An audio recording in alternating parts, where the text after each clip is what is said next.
रानी चटर्जी ने खेसारी और पवन सिंह पर कसा तंज। भोजपुरी एक्ट्रेस रानी चटर्जी को क्वीन के नाम से भी जाना जाता है।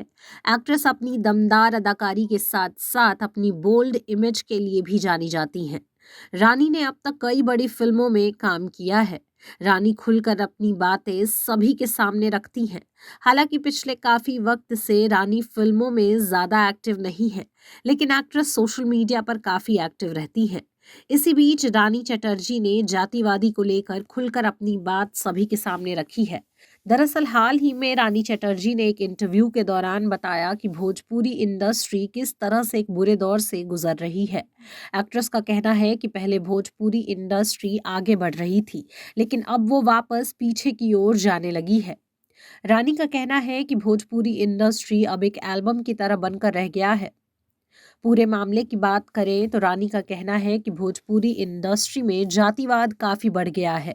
ये नशे की तरह नए सितारों को बर्बादी की ओर लेकर जा रहा है। उन्होंने रवि किशन, मनोज तिवारी और निरहुआ जैसे सितारों के साथ काम किया है, लेकिन उनके बीच कभी जातिवाद का विवाद देखने को नहीं मिला। एक्ट्रेस का मानना है कि आज के दौर में सब बदल गया है।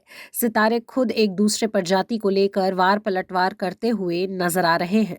बता दें, ये तंज एक्ट्रेस ने खेसारी लाल यादव और पवन सिंह के बीच चल रहे विवाद को लेकर कहा है।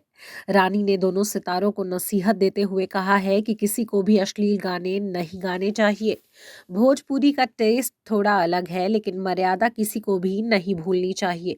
किसी का नाम लेकर उस पर गाने नहीं बनाने चाहिए। बता दें, बीते दिनों पहले ये देखा गया था कि खेसारी ने एक वीडियो शेयर कर बताया था कि कुछ लोग उनकी बेटी की तस्वीर और नाम का गलत इस्तेमाल कर अश्लील गाने बना रहे हैं, जिसके चलते एक्टर काफी परेशान भी नजर आए थे।